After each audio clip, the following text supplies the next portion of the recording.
They laughed, whispered that I probably couldn't afford the wine. But when the bill came, the waiter turned to me and said, "Shall I charge it to your account, chef? This isn't just about money. It's about respect, legacy, and proving that silence can be the loudest answer." If you've ever been the black sheep, this story will hit home. Sophia hadn't seen her family's handwriting in years. Not on paper, anyway. These days, even strained relationships relied on quick texts, holiday emojis, and the occasional obligatory "Hope you're well" from her brother Nathan. So when she found the envelope, elegant, heavy, and cream-colored with a rose gold sheen, waiting just inside her apartment door, her breath caught. She recognized the return address instantly: Margaret Winslow Hartley, etched in fine cursive, the kind used for trust fund communications and social galas. Her mother's handwriting was a signature of the old world. They belonged to moneyed, meticulous, cold as glass.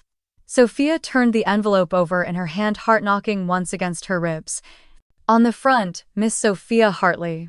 Not Chef Sophia Hartley. Not Miss. Not even her full name. Just the version of herself they had approved of before. Before she'd burned the script they wrote for her and walked off stage without permission. Her fingers were steady as she slid open the envelope, but her pulse betrayed her. The card inside was as formal as it was familiar. "Clara Hartley and Bradley McAllister request the pleasure of your company to celebrate their engagement." It was printed on cardstock so thick it nearly resisted the fold. Sophia's eyes trailed down to the venue. Ellen. Saturday, 7:30 p.m. Center table reserved. Ellen. She blinked, then read it again. Ellen, her restaurant. Her sanctuary.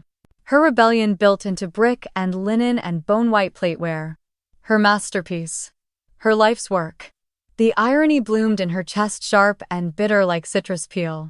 After everything, after the silence, the shame, the condescension, they were gathering to toast Clara's perfect engagement in the very space Sophia had created with blistered hands and sleepless nights. They didn't know. Of course they didn't. They'd chosen the venue for its reputation, not realizing that every flavor they'd taste, every detail they'd photograph for social media was hers. Every detail, down to the hand-dyed napkins and the seasonal microgreens, had passed through her fingertips. It wasn't just a place she worked. It was her. It was her revenge in silk and steel. She sat down on the edge of her bed, the card limp in her lap, and tried to steady her breathing. 5 years. That's how long it had been since she walked out of the Beacon Hill townhouse with nothing but a duffel bag and a cracked iPhone. 5 years since she'd told her parents that she was leaving Wharton's MBA program to pursue culinary school. 5 years since her father's voice dropped into that icy register he reserved for true disappointments. "We raised you for more than this." 5 years since her mother's silence struck harder than any slap, her eyes scanning Sophia's face as if searching for the daughter she'd once had and not finding her there. They hadn't spoken since, not really. A couple of dry texts. A Christmas card with no return address. She sometimes wondered if they even knew what city she lived in.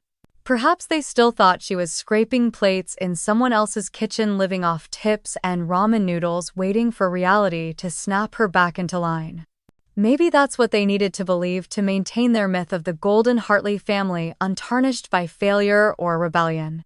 She rose from the bed and walked into the kitchen, the card still in her hand. The space was small but warm, filled with the scent of herbs she kept in clay pots by the window: thyme, basil, rosemary. The kind of kitchen her mother would call quaint, with a forced smile. She put on a kettle not because she wanted tea, but because she needed the sound, the comfort of ritual. Could she really sit at a table with them again? Let them study her clothes, her skin, her posture, searching for signs of defeat or regret? Could she listen as they praised Clara's fiancé Bradley with his Ivy League resume and unnaturally symmetrical face, and pretend she didn't still carry the scars of their rejection? Sophia wrapped her hands around the mug, let the heat seep into her fingers. The truth was, she hadn't thought about them in weeks, maybe months. Her days were full, sometimes too full to think. Running Aylin meant 18-hour stretches, last-minute crises, creative breakthroughs, wine deliveries gone wrong, and sauces that turned miracles with 1 degree of heat. It was exhausting and intoxicating and entirely hers. But this letter, this invitation, had torn something open. Not because she wanted their approval, not anymore. but because some small part of her still wanted them to know. Not what she'd achieved necessarily, but who she'd become. She didn't need them to clap, she just wanted them to see her. Truly. That night, she lay in bed staring at the ceiling. She imagined arriving at Alon in a simple dress, sliding into her seat like any other guest, listening to them critique the wine list she curated, the dishes she invented. She imagined their faces when they found out. The moment the truth would hit, soft or seismic, she couldn't tell. But she also imagined herself saying nothing. Letting the food speak. Letting them taste her growth, her persistence, her defiance in citrus foam and seared duck and handmade tagliatelle. Maybe that would be enough. She rose just before dawn and went into the restaurant. No staff yet, just her and the quiet. She walked the dining room slowly, touching the backs of chairs, adjusting a candle, listening to the echo of her own footsteps. The walls were painted a warm ivory, the lighting soft but deliberate. It looked like a dream made real because it was. Her dream. Her reality. She paused in front of table 7, the center one. The one her family had booked. She could already see them there, all polished surfaces and well-practiced smiles. And she could see herself sitting with them, but not of them. Not anymore. By noon her decision was made. She would go. Not to prove anything. Not to demand apologies or relive old arguments. She would go because she needed to close the door with her head held high. She would go because she wanted to stand in her own creation and know that she had built something they could never take away. She would go because for too long she'd carried the role of the family failure, and now finally she was ready to put it down. Let them toast perfection. Let them drink to legacy. She would sit there and sip her water, calm and unshaken. And when the moment came, and it would, she would speak with grace and steel in equal measure. Not to seek redemption, but to reclaim the narrative. No longer the daughter who failed. Not the rebel, the runaway, the embarrassment. Just Sophia. Exactly as she was. Exactly as she was meant to be. The decision to attend the engagement dinner should have quieted something inside Sophia, but instead it stirred old dust. That evening, as she folded linen napkins in the back office of Alon, a mindless task she often used to center herself, memories she thought she had neatly archived began to rise like steam from a forgotten pot. She could still see it, the grand house on Greenwich Lane, 3 stories of manicured perfection where everything was curated, including the emotions. The white shutters gleamed year-round, and even the hydrangeas outside the wrought iron gate bloomed as if in performance. To outsiders, the Hartleys were a picture of generational success, old Boston, money, elite education, philanthropy, brunches, and holiday cards that looked like they belonged in magazines. But Sophia remembered the quiet coldness inside, the way success was measured in GPAs and SATs, and which boarding school recruiter called first. There was love somewhere in that house, but it was conditional, ornamental, something like the silver cutlery only brought out when it matched the occasion. Her father, Richard Hartley, was a man of spreadsheets and private clubs who spoke of his children as investments with high potential. Her mother, Margaret, floated through rooms like a diplomat at a gala, gracious, reserved, and painfully exacting. Margaret's love came in compliments only when they could be shared with others. Clara just secured her internship at the law firm, she would beam. Nathan is being scouted by MIT. When it came to Sophia, her praise always paused. Sophia is very spirited, she would say, or worse. Sophia's a little different, but she'll find her path. The message was always the same. Sophia was a variable in a life carefully designed to avoid them. Her siblings learned the script early. Clara had been born elegant, it seemed valedictorian, model UN star, a planner of charity events by sophomore year. She had the kind of bone structure that made designers beg for fittings, and the kind of ambition that needed no room for softness. Nathan, 2 years younger than Sophia, had a mind built for numbers, always solving equations like puzzles, never messy, never loud. And then there was Sophia, the middle child, the wild card, the one who spent more time in the kitchen with the housekeeper than in prep school study halls. While Clara practiced speeches in the mirror and Nathan rehearsed piano for scholarships, Sophia watched garlic caramelize in butter with reverence. She learned to read people not through debate or analysis, but through the way they ate, who salted before tasting, who closed their eyes after the first bite. In a house that worshipped achievement, she sought refuge in instinct. Lucia was the first person who ever looked at her with real warmth. A stout woman from Naples with eyes that crinkled before her mouth, did Lucia ruled the kitchen with bare hands and sharp intuition. "You feel your way," she told Sophia once, tapping her chest. "Cooking isn't math, it's harder." Sophia believed her. In Lucia's domain, she wasn't strange or insufficient. She was precise, talented, enough. By age 10, Sophia could fillet a fish better than most adults. By 12, she had memorized the scent of lemon zest lifting from olive oil when warmed just right. By 13, she began keeping a notebook of recipes that reflected mood more than measurement: rainy day, risotto, angry chocolate torte, disappointed Sunday roast. It was her private language, her salvation. And yet, when she once mentioned to her parents, half joking, that she might want to become a chef, her father looked up from his paper and said, "Chefs are hired help, Sophia. We dine, we don't cook." Her mother's smile tightened. "Darling," she said with that voice she reserved for correction, disguised as kindness. "You're too bright to spend your life in a kitchen. Surely you want more than that." It was not a question. It was a warning. The message solidified a few years later at a family brunch, when Clara had just been accepted into Yale's pre-law program, and Nathan had scored a perfect PSAT.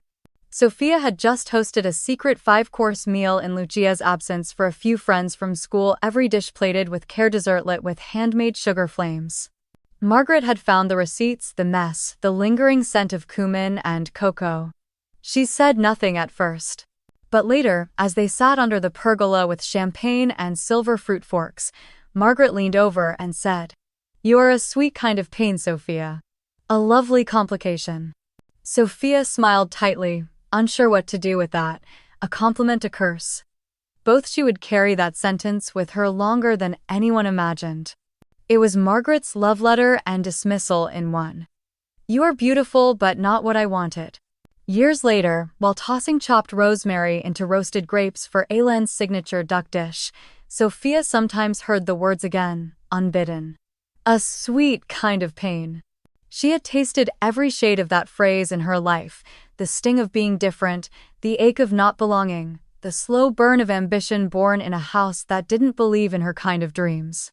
What hurt wasn't just their lack of understanding, it was their lack of curiosity.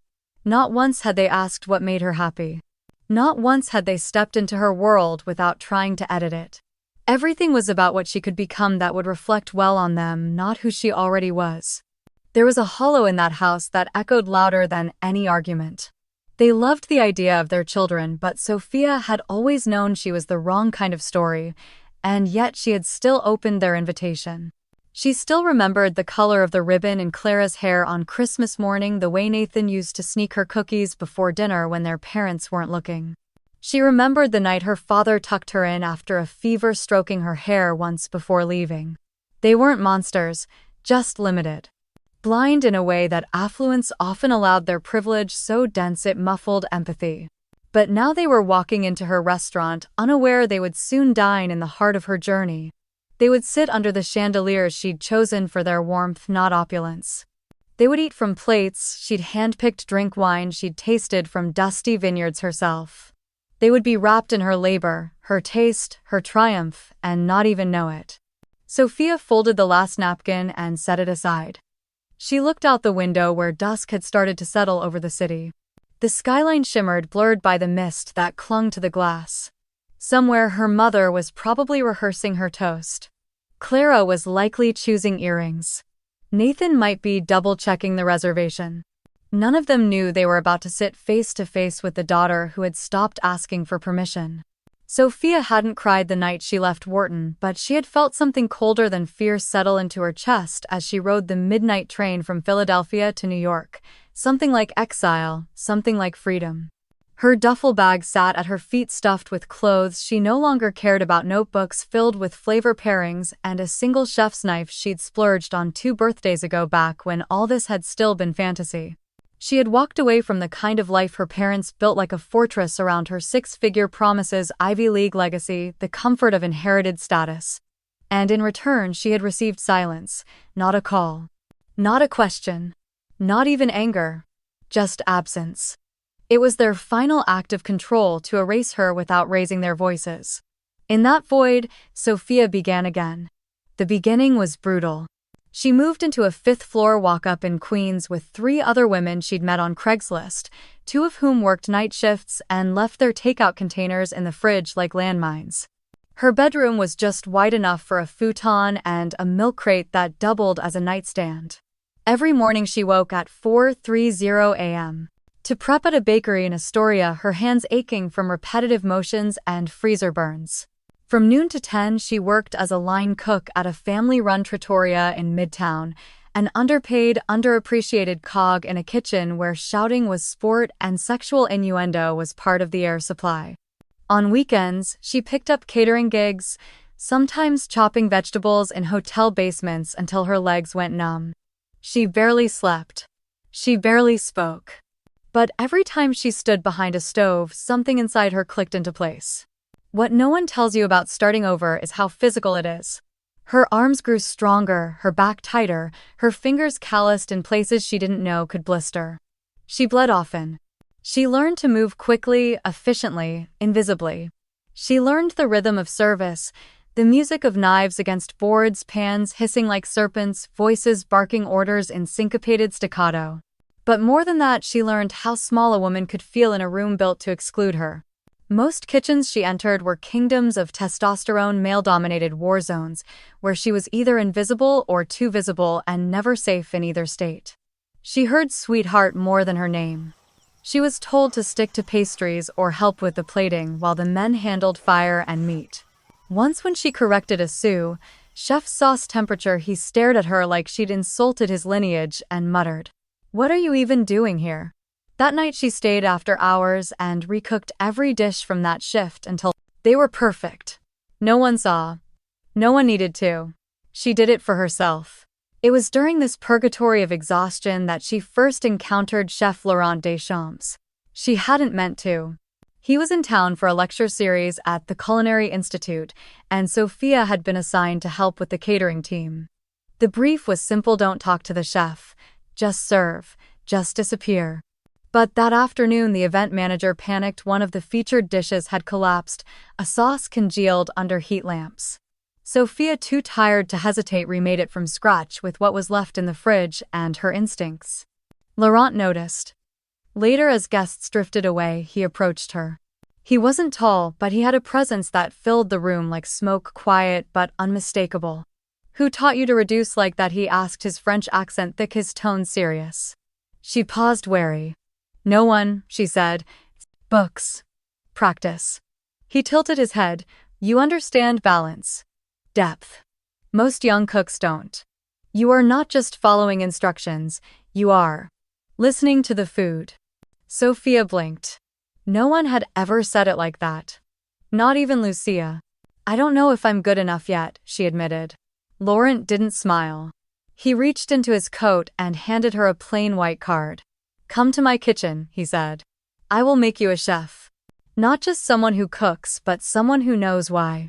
She stared at that card for 2 full days before calling. When she did, everything changed. Laurent's kitchen was not a classroom. It was a forge. He demanded precision, presence, and something even more terrifying: originality. "Technique is the spine," he told her. "But the soul, that's yours to find." He didn't care that she was a woman. He cared that she could take critique without flinching. He cared that she could plate a dish that told a story.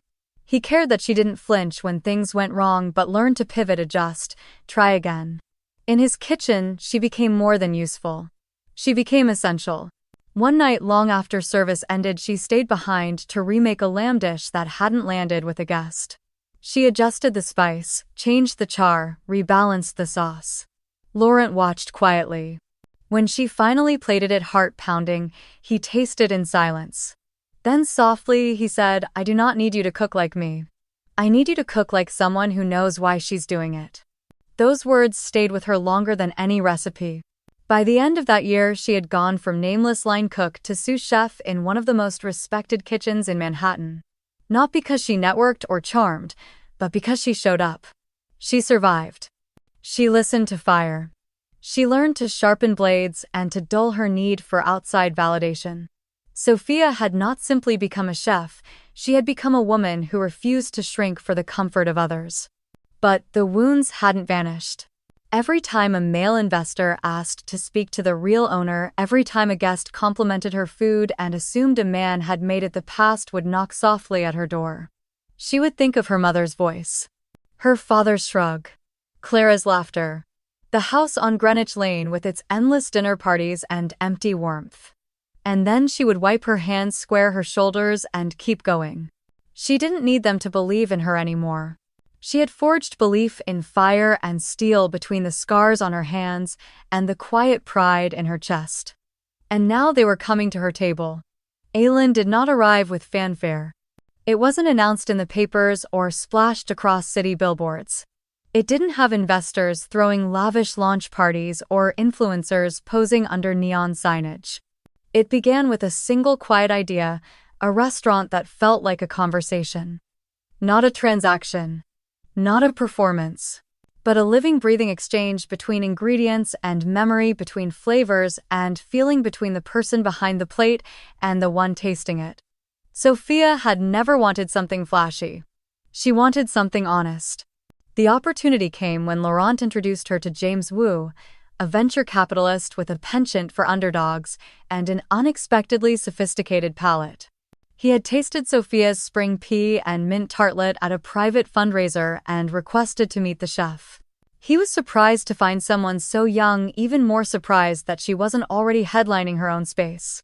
"You don't belong in someone else's kitchen," he told her, sipping a glass of Gruner Veltliner with thoughtful eyes. "You need your own stage." Within a month, they were scouting locations.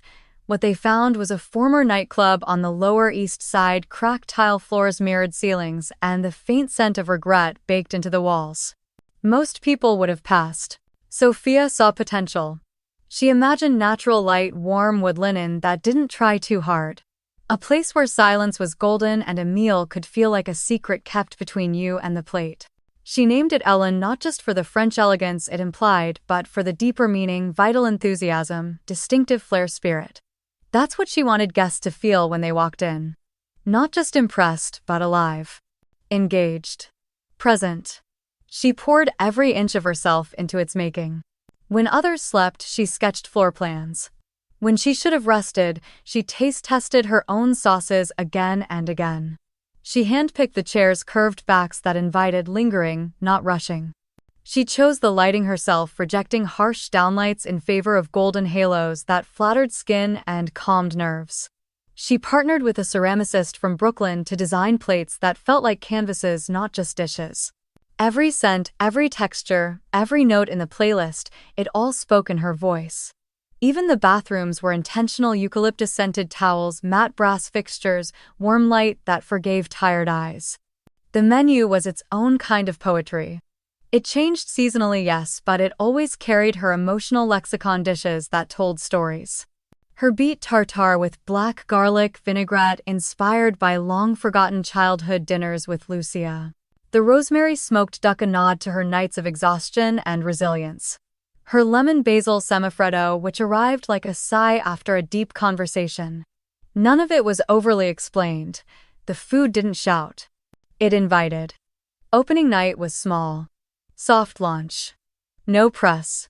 Just friends of friends, a few respected chefs, and a couple of neighborhood regulars from her years in Midtown. The room filled slowly. The kitchen buzzed quietly. The courses flowed like breath. At the end of the night, a woman in her 60s with silver hair and no Instagram handle stood at the host stand and said, "This felt like therapy." "Thank you." Sophia cried in the walk-in freezer that night, not from stress, but from knowing that she had created something real. Word traveled faster than she'd expected. Within 6 months, Ellen was featured in New York Magazine's 10 restaurants that changed the game. Then came Bon Appetit, who praised it for restoring subtlety to a dining scene obsessed with spectacle. Food and Wine called her a quiet force reshaping American cuisine with grace and guts. Bookings became impossible on weekends. She began to see the same faces more than once, returning not for trends but for comfort, connection, care. Through it all, Sophia never told her family. Not once. Not out of spite, at least not entirely. But because she needed her success to exist independent of their approval. She wanted Elon to breathe without the weight of proving anything. She wasn't hiding, she was simply choosing silence over spectacle. And that she'd learned was its own kind of strength. Which was why when Clara's name appeared on the private reservation request form booked under her fiancé's assistant, Sophia didn't immediately react. The reservation was for 7 guests. Saturday, 7:30 p.m. A central table. The reason listed simply as family celebration. It was only when she saw the second contact email that she blinked. The booking had been facilitated through a corporate concierge service affiliated with an elite banking firm. And the person who had finalized it, Allison Hartley, her sister-in-law. Sophia didn't know Allison well. Nathan had married her after Sophia left for culinary school, and though their encounters had been civil at holiday gatherings, they had never crossed the threshold into intimacy. Allison was quiet, composed, and always seemed slightly tense at Hartley family dinners, like someone who knew the table had invisible rules and feared breaking them. But now Allison had chosen Ellen. Not because she knew, but because Elon had become that kind of place, the one you reserved when impressions mattered. The one whispered about between hedge fund brunches and gallery openings. The one you chose to look good. The irony wasn't lost on Sophia. Her family had finally walked into her world, not out of reconciliation, not out of apology, but because her creation had earned its own place in the world they respected, and they still didn't know it was hers. That, more than anything, felt like the quietest, most perfect triumph. The evening air was the kind that clung to skin, humid but restless, like the city was holding its breath. Sophia stood across the street from Elon for a long moment, watching the glow spill onto the sidewalk, amber and soft like honey. Through the window, she could see table 7 had already been set, white linen custom plates, polished silverware. The champagne flutes shimmered with anticipation. Her staff had followed her instructions exactly. She was a guest tonight, not a chef. Not yet. Her black dress was simple. The strand of pearls around her neck had belonged to her grandmother, the only Hartley who ever once told her, "You don't have to be anything for them." Her hair was swept into a sleek knot. Understated elegance. A look that she knew her mother would misread as insufficient effort. That was fine. Tonight wasn't about proving anything, it was about ending a chapter. Inside, the restaurant buzzed as it always did, the quiet hum of conversation, the rhythm of cutlery and laughter and more music. Everything time-tuned, everything hers. When she entered, Marcus, her most senior server, caught her eye immediately. His brows rose slightly, but she shook her head. Not yet. He nodded, slipping back into motion like a shadow. Sophia approached the table slowly, each step folding years of distance into something tangible. Her family had chosen the most prominent spot in the room, of course.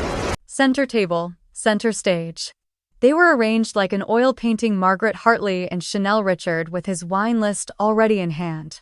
Clara draped in Gucci, her fiancé Bradley with hair so precisely slicked back it could have been lacquered. Nathan and Allison looked slightly more at ease, though Allison's eyes flitted nervously around the room. Her mother spotted her first. The inspection was instantaneous, eyes swept head to toe, calculating value, then landing with a tight-lipped smile. "Darling," she said, rising for a kiss that never quite touched. "We were beginning to wonder." "I'm exactly on time," Sophia replied softly, glancing at her watch. Her father rose, offering a hug that felt more like an obligation. "You look healthy," he said. In Hartley code, that meant you've gained weight. Clara didn't even rise. "This is Bradley," she announced, gesturing.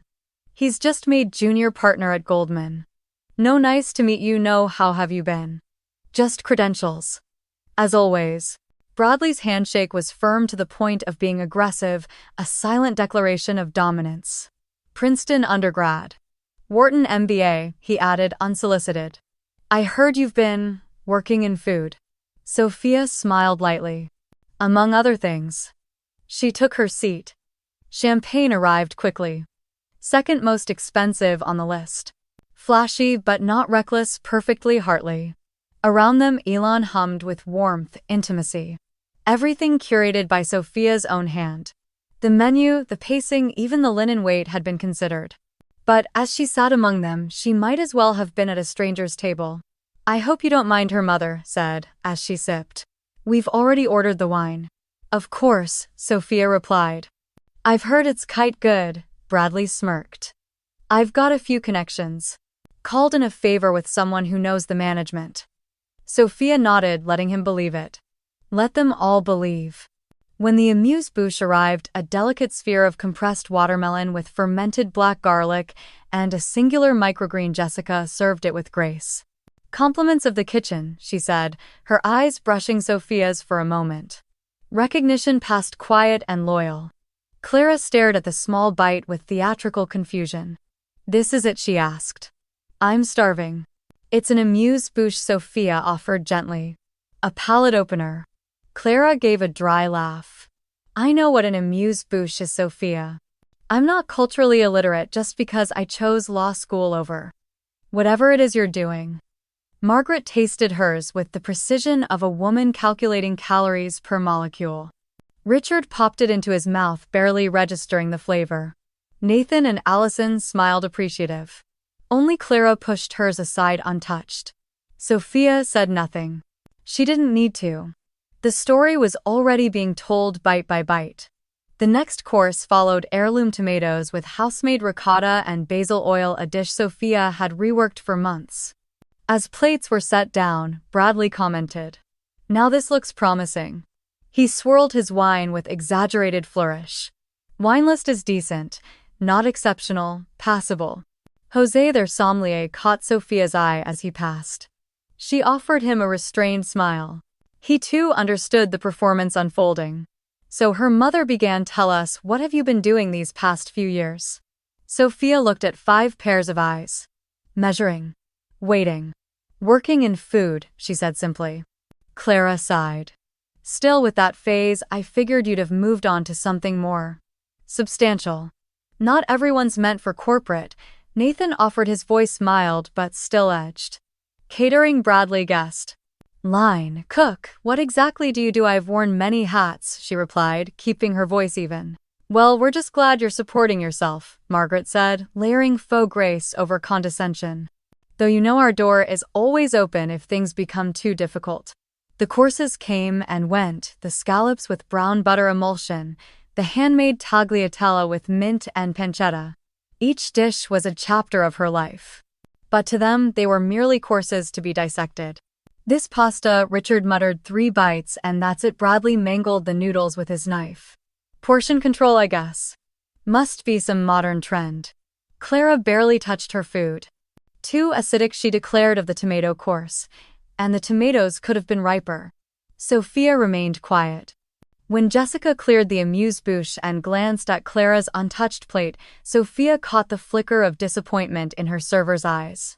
Not for Sophia, but for the work. And still Sophia said nothing. Because this was the moment. To let them sit there and reveal themselves piece by piece, surrounded by everything she had built.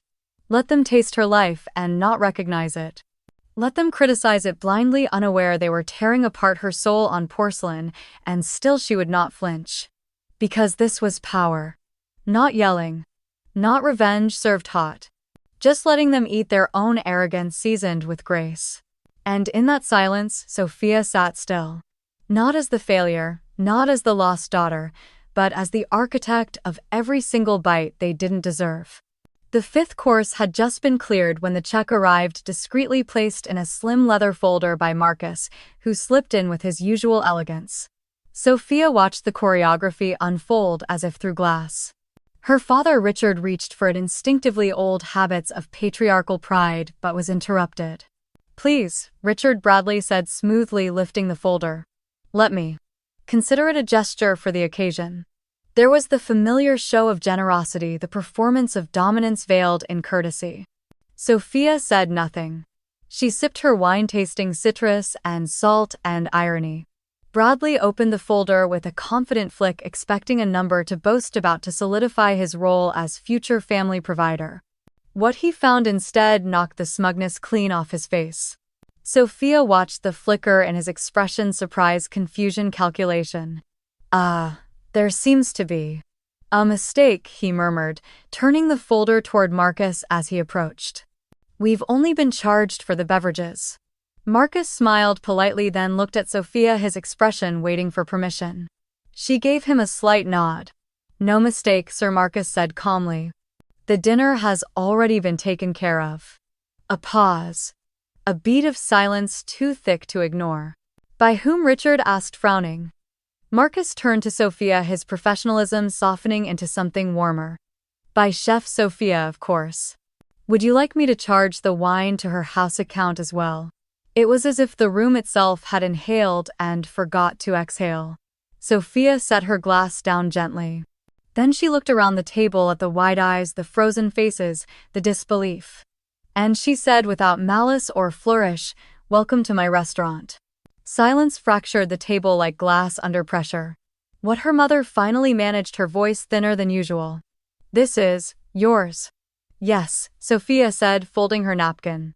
"I'm the executive chef and the sole owner of Elan."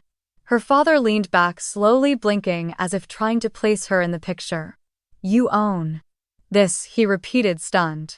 "But this is one of the most talked about restaurants in the city." Clara's jaw had gone slack. "You're the Sophia?" she asked, barely above a whisper. The chef Sophia nodded once. Apparently my phase got out of hand. Bradley glanced back at the menu, the wine list, the wall plaques he had failed to notice earlier. He looked as though someone had handed him a book and revealed it was written by the waitress he'd been ignoring.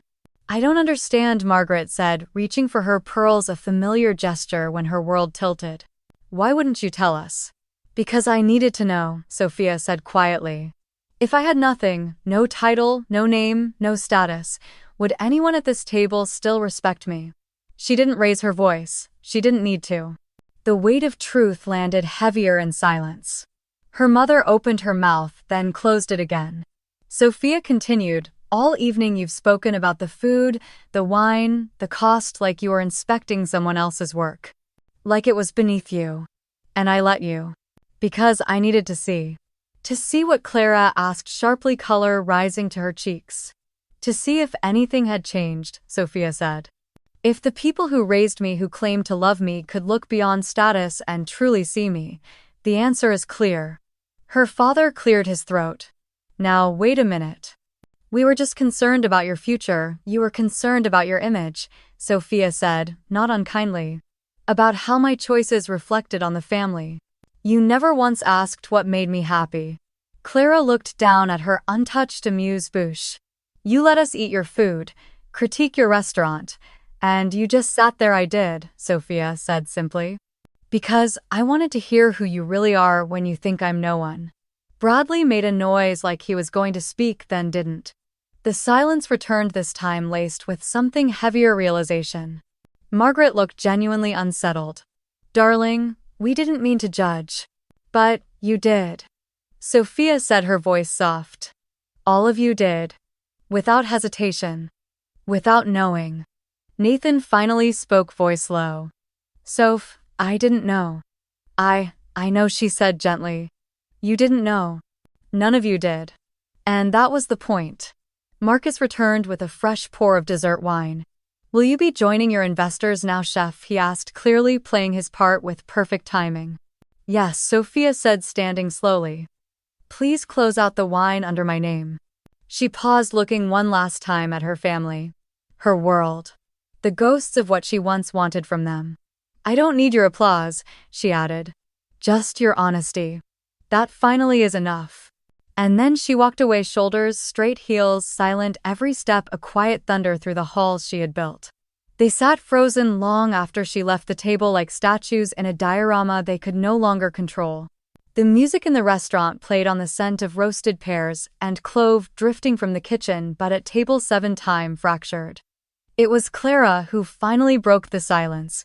"She let us sit here, judging her." No one answered. Because they all had. Margaret looked pale, as if she'd just realized she'd been speaking ill of her own daughter in her own house. "Why didn't she tell us?" she asked again, more to herself than anyone. Nathan shifted in his chair. Because none of us ever really listened when she did. Sophia returned 10 minutes later, not with anger, not with grandeur, but with calm. Her heels clicked softly on the polished floor as she stopped beside the table. "I don't mean to keep you," she said. "But I think you deserve to know the full story before you decide how you remember tonight." They said nothing, but their silence felt like an invitation. "I left business school with nothing but a duffel bag and $300," she began. "I moved into a converted attic in Queens. I shared it with mold-broken floorboards and 3 roommates who never remembered to pay rent on time. I took jobs no one wanted: bakery prep at dawn, line cook till midnight, weekend catering shifts that ended in me sleeping on park benches waiting for the first subway to run." Margaret covered her mouth. Richard looked down, jaw tight. "I burned through my savings in 4 months. Took out loans, skipped meals, bled through shoes." Her voice never wavered. "I didn't have health insurance, so when I sliced open my hand, I stitched it myself. I didn't have time to grieve the version of me you left behind because I was too busy surviving." Clara's fingers curled around her napkin. "But I kept going," Sophia continued. "I studied flavor theory on YouTube. Practiced knife skills at midnight with bruised produce. I made mistakes, but I learned. I learned faster than anyone around me, and eventually, someone saw that. Chef Laurent took me in. Taught me what it means not just to cook but to lead." She paused, eyes scanning theirs. "When you told me I was throwing my life away, what you meant was I was walking away from your vision of life. Not mine." Margaret's voice came trembling. If you had shown us this sooner, I did tell you, Mom." Sophia said, her voice still gentle but firm. "You called cooking the work of servants. You said no heartly child would work behind a stove. I was 19 and I still remember how cold your voice was. You didn't ask what it meant to me. You didn't care how alive I felt in a kitchen. You cared that I was embarrassing." Margaret flinched. "That's not fair." "It's honest," Sophia replied. "And for the first time in years, I owe myself honesty more than I owe you comfort." Richard tried to recover. "But look at what you've done. It's impressive. You clearly have my business sense." "No," she said. "I have my sense. My grit, my fire. The only thing I inherited from this family was the idea that success matters more than love." Bradley, who had been uncharacteristically quiet, finally muttered, "You really built all this from scratch." Sophia turned to him, her eyes calm. "I built it from ashes." The words lingered. Clara hadn't looked up once. She now sat completely still, her amuse-bouche untouched and wilted. "You once laughed at me for playing with food," Sophia said softer now. "But every plate you didn't finish tonight came from months of labor. From hands you never bothered to see. I wasn't angry about your critique. I was just sad. Sad that you still couldn't recognize care when it didn't look like what you expected." Clara finally met her eyes and, for the first time, didn't speak. Just nodded slightly. It wasn't enough. But it was something. Then Nathan stood.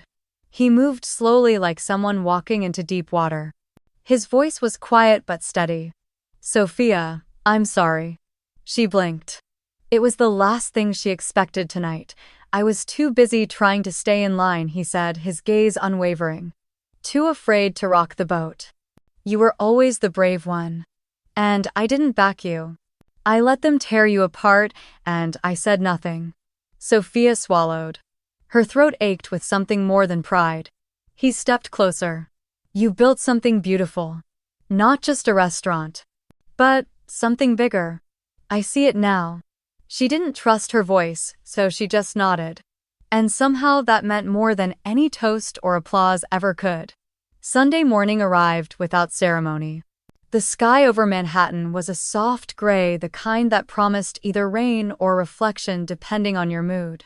Sophia waited on the corner of 3rd and East 11th, just outside a place most people would miss unless they were looking for it, Alma. The paint was chipping near the doorframe. The windows fogged easily from the heat of the stove. There were mismatched chairs, menus printed on recycled paper, and a tiny bell that jingled when the door opened. To Sophia, it was holy ground. Alma was the first kitchen she'd ever loved that wasn't her own. She had scrubbed pots here, cracked hundreds of eggs before dawn. It was where she had once burned a tray of scones and cried in the dry storage room for 20 minutes. It was also the place where a line cook named May had slipped her a handwritten recipe for preserved lemon risotto saying, "You've got soul, don't waste it." It wasn't fancy, but it was hers in memory, if not name. Her family arrived just after 10. Margaret wore jeans which felt almost surreal. Clara in sunglasses and a simple sweater looked like she'd spent the night turning over every word Sophia had said. Richard surprisingly had no newspaper in hand. And Nathan carried a tote bag full of snacks and distractions for his kids, Ben age 9 and Lily age 6, who ran towards Sophia like they had always known her. "Hey Chef," Auntie Ben shouted. Sophia smiled. Close enough. Inside, they were seated near the open kitchen. It smelled like rosemary and brown butter, coffee, toasted sourdough. No one tried to impress anyone else. There were no status games, no fancy introductions. They just ordered food. When the dishes arrived, shakshuka for Richard, sourdough French toast for Clara, soft poached eggs over herbed polenta for Margaret, the conversation paused. Not out of awkwardness, but reverence. Margaret took one bite of her eggs, then set her fork down slowly. "This is," she began, then stopped. Her eyes lifted to Sophia's. "How can something so simple taste like this?" Sophia smiled. "Because it's made with respect." Her mother didn't respond immediately, but her hand reached across the table and touched Sophia's wrist. Just briefly, just enough. Nathan was the first to finish. He leaned over to whisper something to Ben, who looked up with wide eyes. "Can we go see your kitchen sometime?" the boy asked. "Like where you really cook, I'd like that," Sophia said, surprised by the emotion that swelled in her chest. Nathan nodded. "They need to see that success doesn't always wear a suit and tie." Lily, chewing on a pancake, added thoughtfully, "Or heels." Everyone laughed. Later that afternoon, Sophia opened her inbox and found an email from her father. No subject, no message. Just a link to an article from The Atlantic titled, "The Women Redefining Power in the Kitchen," and in yellow highlight her name in the list. Nothing else. No sign-off. But it was something. That night, Sophia stood in Elon's kitchen after closing. The stainless steel gleamed. The herbs for tomorrow's prep rested in water like flowers.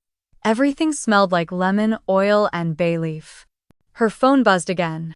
A message from Margaret. "What would you think of Sunday dinner? At our place. No expectations, just food." Sophia stared at it for a long moment, then typed, "Only if we cook it together," and hit send. Saturday mornings at Elon had a different rhythm now. Gone were the late-night prep shifts and silent recovery hours after dinner service. Instead, the clatter of mixing bowls, the echo of laughter, and the hesitant but determined steps of young chefs filled the space. Sophia called it the Hearth Project, a mentorship program for culinary students from underserved communities. 8 trainees, each with their own story of hardship and hunger, had been chosen not just for skill but for heart. Zoe, the youngest among them at 17, had arrived with quiet eyes and calloused fingers. She rarely spoke above a whisper that first week. But her instincts were sharp and her palate even sharper. Sophia saw it right away, the way Zoe could smell a sauce, and guess what was missing, the way she observed then repeated technique with eerie precision. She reminded Sophia of herself, except maybe even braver. 2 months in, Sophia called Zoe into her office.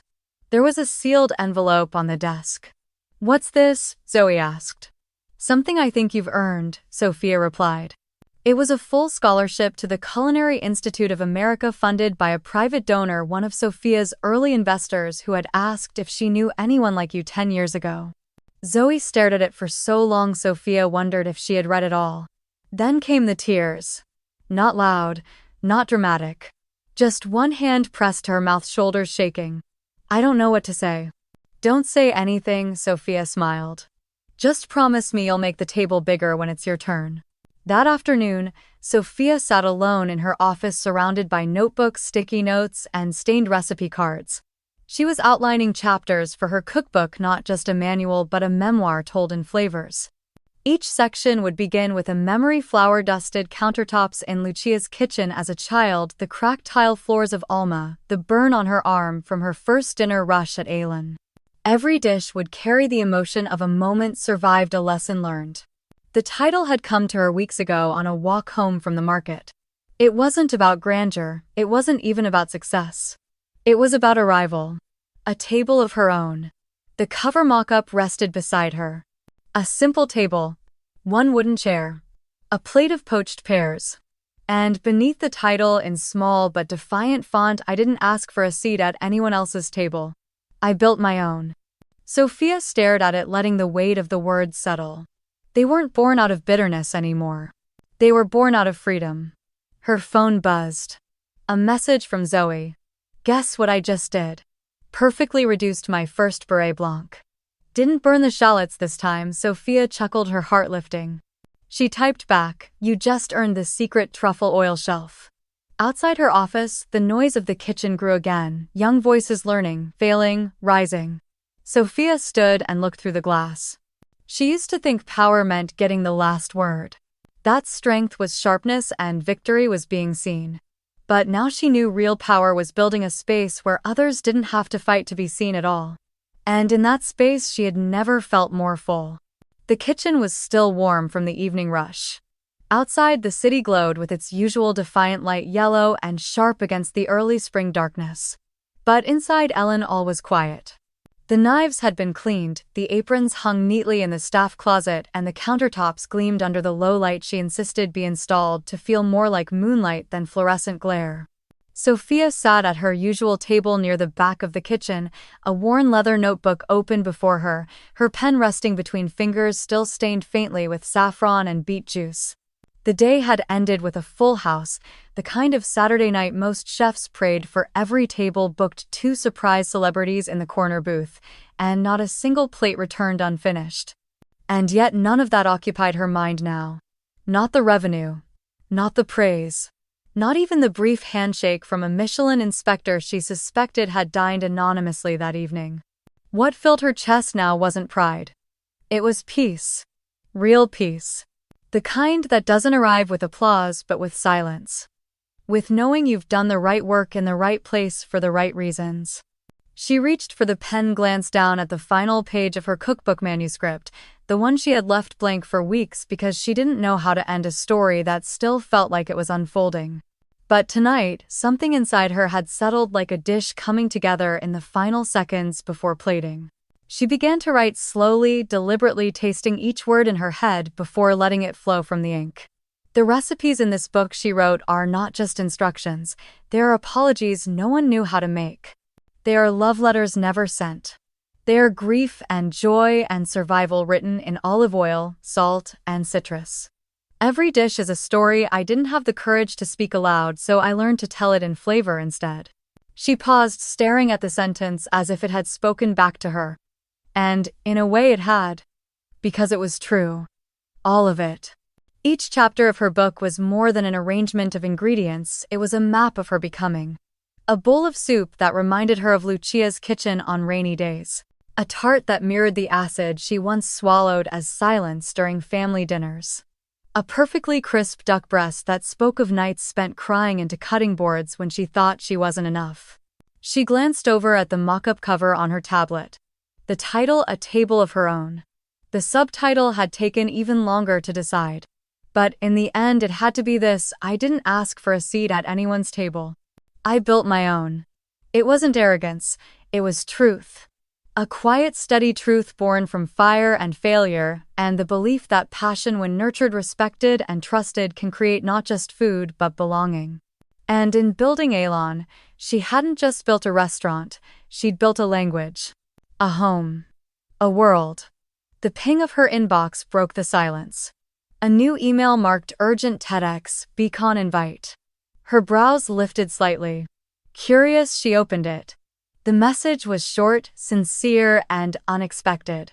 A curator from TEDx had visited Aylin last month and had been so moved by the experience, not just by the food but by the unspoken story behind each dish, that they were curating a new series under the theme The Taste of Truth. They wanted Sophia to be a speaker. The invitation ended with one line in bold. Your story doesn't just feed people, it frees them. And we believe the world needs to hear it. She sat still for a long moment, letting the words settle like flour into dough.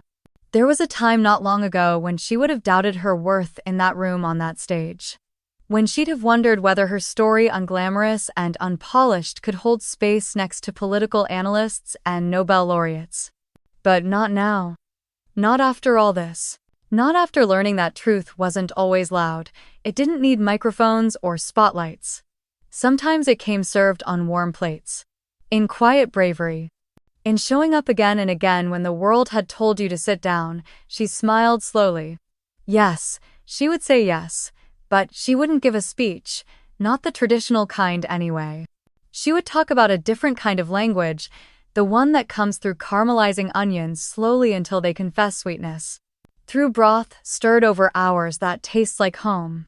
Through food that carries silence and makes it feel like song. This time she whispered to the empty room, I'll speak in the language I know best, flavor.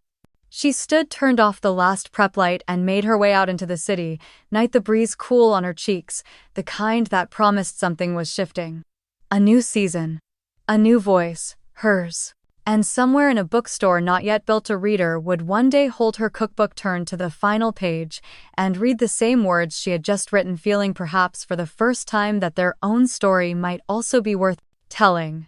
Because sometimes the most meaningful success isn't winning the applause of those who once doubted you. It's finally realizing you never needed it.